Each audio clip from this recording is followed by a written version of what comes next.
Hello, everyone. Welcome to another bonus episode of Between the Lines. We post every other Wednesday in a month, but when there are 5 Wednesdays, we come at you with a bonus, and it is always me making up a game, not telling these ladies what it's going to be, and making them play it. So here we are again. This is We our should be level scared. of We are trust. scared. We're just scared. Probably. So today we're going to play a game that I have played with my family for ages. It's fun, I promise. It is our version of this game. It's called the Storymatic. Oh, Let everyone see it. okay. And it is a game for coming up with story ideas. So that is what we're going to be doing today.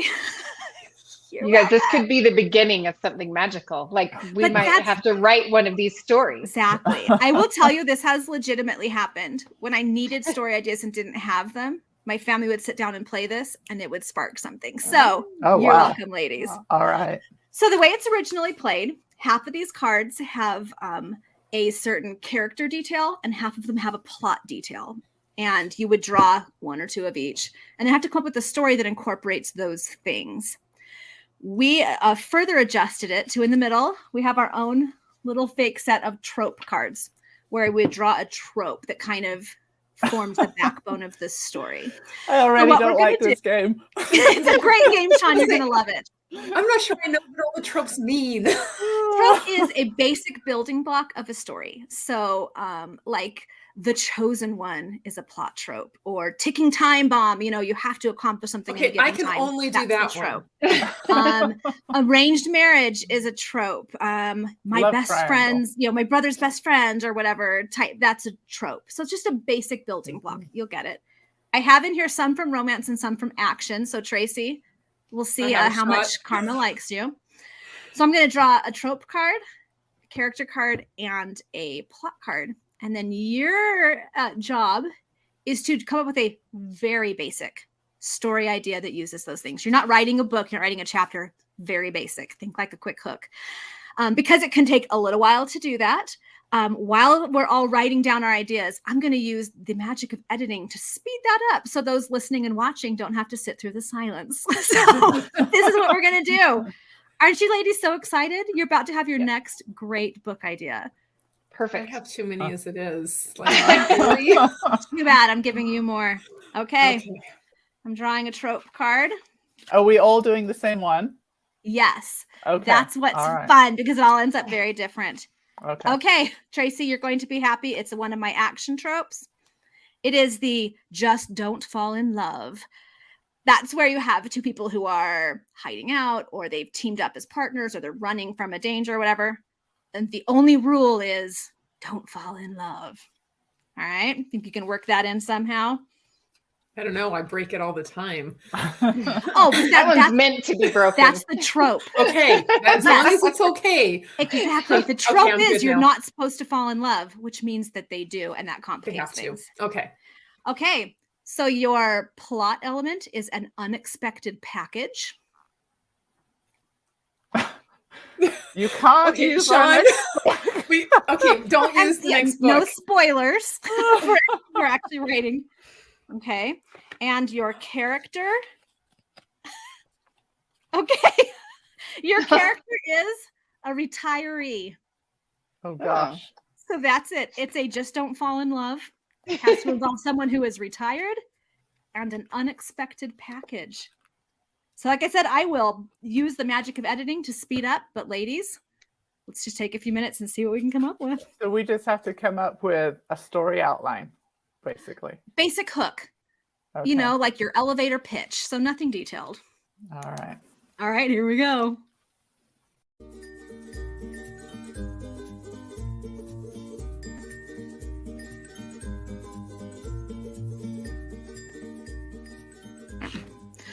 Okay, you have just skipped over almost 10 minutes trying to come up with plots. Welcome back. We're going to kind of go around the circle. Tracy, what do you have? Let me remind everyone of our prompts. It is just don't fall in love and an unexpected package and a retiree. What was your take on those 3 aspects? Okay, so I decided to go with my typical, one of my typical genres. So I made my main character was a retired Navy SEAL, because those guys aren't all that old, so still very much in a dating pool. And he receives a package so he retires right after his best friend disappears on a mission and they can't find him. And he's told he can't go out looking for him and stuff. And after he gets home, he gets after he retires, he gets a package that has his friend's dog tags in it. And so he has to figure out like what's going on because, where is this friend and everything. So he connects with the guy's sister who he's sworn he would never go out with because the brother is like, that's my sister, stay clear. Right. And so they work together, of course, to find the missing brother. And fabulous. The whole don't fall in love thing doesn't really work. So that is the story. Applause! Yay! That was simple. You told me simple. That's all you got. Exactly. We don't need a ton of detail. This is bare bones. And guys, I just want to point out that I just tricked Tracy into plotting. I just want to toss that out. I know. I'm like, and it's written down, Sarah. Exactly. Are close. Oh, that's the I would win just like for the to say day to right our there. editor, you're welcome. Now I'm maybe I'll change to like a retired Marine or something instead. There you so go. It Now doesn't you can fall use it. Yeah. Okay, Sean. This was a particularly torturous activity for Sean. I don't plot fast. I have to mull things over. Spend multiple days in the shower thinking about this. Okay, well, mine is a big departure from Tracy's. All right, so my main character is a DHL delivery man, and he makes regular deliveries to old Mr. Townsend's house once a month with a package from overseas. He doesn't know what it is, but it's always the first of the month. And he suddenly has a package that has to go to Mr. Townsend in the middle of the month. And the problem is that Mr. Townsend has a really nasty big guard dog, and he's also hard of hearing. And so there's no way he can get into the house past the guard dog by himself. And so he has to break down and do something that he really never wanted to do. And that is, he has to signal Mr. Townsend's granddaughter who lives in the house by whistling so that she will call off the dog. And he brings with him a package of sausages so that he can throw the sausages at the dog, whistle for the girl who he's always really liked, but he can't ask her out because she is Mr. Townsend's granddaughter. And I'm not going to tell you if he gets to that door with the unexpected package or if the dog bites his ankles off. I love it. Sean, I especially love the detail about the sausages. Sausages, yeah. That was awesome. I love it. If he was an American DHL man, he probably would have had hot dogs. But, he's a European one. Yeah. Love it. Okay, Esther, what did you come up with? Okay, mine is opening on a man in a retirement home, kind of bored and things. And one day he receives, and this is where I cheated, it was going to be a package of letters. And then I realized for the book to happen, it needs to be multiple. So he receives a letter, telegram style, from an old, like somebody had never sent these letters from while they were in the war to their sweetheart. And so this person starts sending these letters to the sweetheart, thinking it's his apartment, but it's the apartment and the retirement home across the hall. So he has to deliver these letters and he reads them as he goes. And each week he's delivering to this sweetheart of this man who he assumes is alive and well and wanting to reconnect with the sweetheart. But in the meantime, he's also falling in love with the sweetheart as he has this weekly contact with her and such.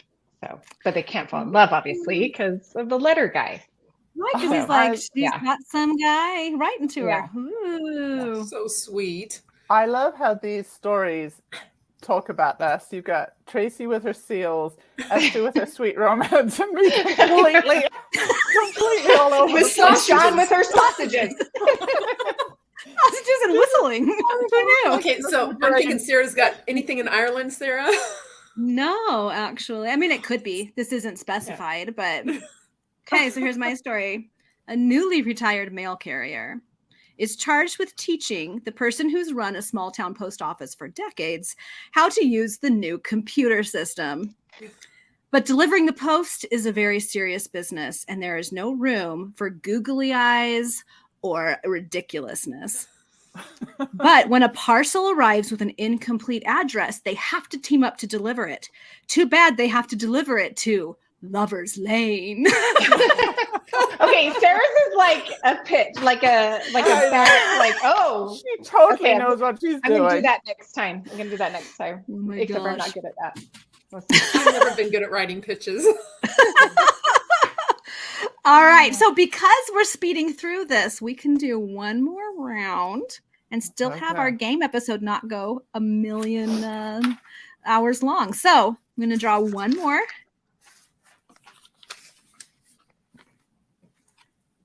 Okay. Let's see. What have we got here? Okay. Sorry, Tracy. This is a romance trope, but I think you can work with it. It is the trope of an office romance. Basically, falling in love with a coworker is kind of that trope there. And here we go. Okay, this is a weird one, so good luck. The unusual plot element is an identifiable face in the clouds. Oh, What wait, is in the What? clouds? I was like identifiable face. I can work with that. Right? But I kind of want to draw another one. Do you guys mind if I think break so, the 'cause rules that and draw makes something sense. else? Break the rules. Okay. All right, I'm breaking the rules, guys. We're going to find something else. Okay, here's one. This is a little easier. All right, it is the last night before leaving town. So I don't know who's leaving or why, or is it permanent? Is it temporary? You get to decide all of that, but it is the last night before leaving town. And the odd character thing you have to work in is someone is the keeper of a family tradition. So those are your elements. Keeper of a family tradition, last night before leaving town, and your trope you're working with is an office romance. So basically falling in love with a coworker. Okay? Outside of that, be creative, do whatever you want. All right.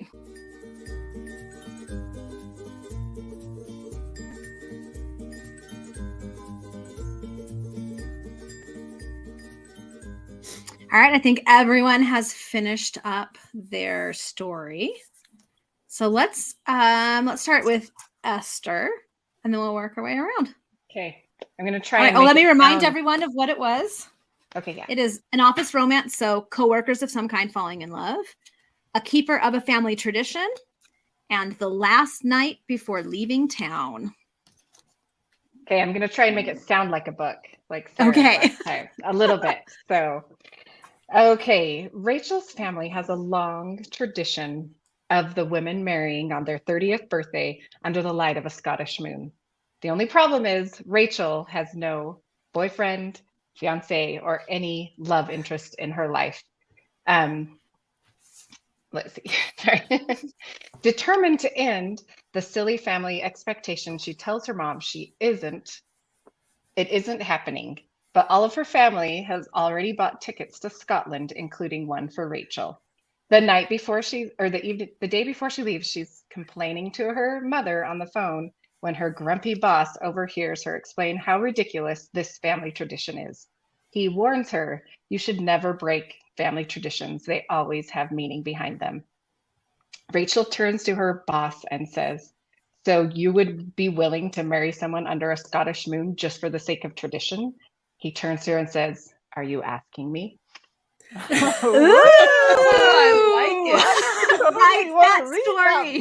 like that story. Well, I'm not sure if a boss would really do that, but No, but That's fun. Elements. yes, that's true. You got to fill in all the long time steamy looks across the room Exactly. first. Right. Yes. Yeah. Wow. Love it. That was All right, awesome. Wow, Sean, what do Esther. you have? Oh my First gosh. of all, I are have there to follow sausages in that. this book? Sausages, yes. I don't want to hear it if there are no sausages. Oh, I'm gonna have to add sausages. Let's see. Okay, it's Christmas Eve, and Jane needs to get to the store before they close to buy the candies to make gingerbread houses because her nieces and nephews are coming over.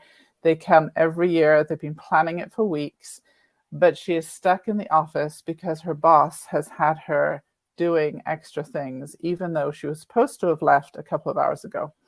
She finally finishes up her work and she races to the elevator, only to find that her handsome coworker is already in the elevator, loaded down with the boxes that he has been given of gifts and treats and cookies from all the other female co-workers in the office. So reluctantly, she gets into the elevator with Mike. They push the button and the elevator gets stuck.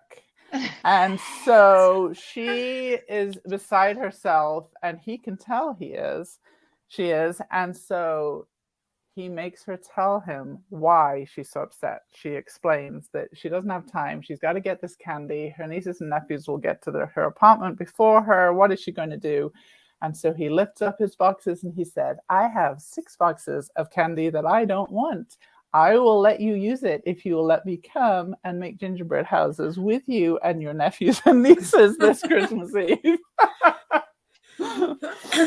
Yes. I think I prefer the Scottish Moon one, but it knocked off all of the categories. And that is the premise of a Hallmark Christmas movie. Absolutely. Right there. You can tell what I've been Right watching there. for the last 3 months. Well, I just love the all the office coworkers giving candy and gifts. I would this watch guy's a that hot ticket movie. item. Exactly. That's Yes. right.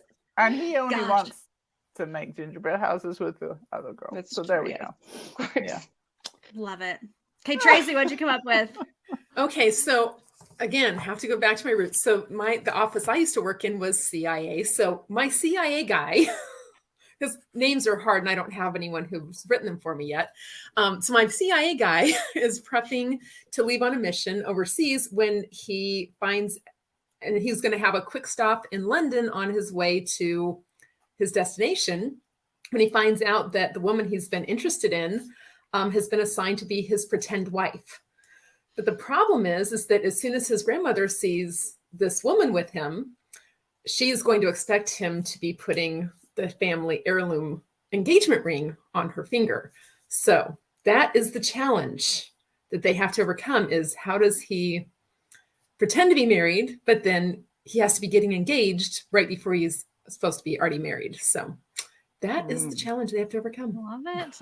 Love it. All right. So I set mine in Ireland because I got shamed in the last round. Well, you're wearing the green sweater too. I'm just saying. So 1700s Ireland. Yay. 2 young people are both working as servants in a grand home.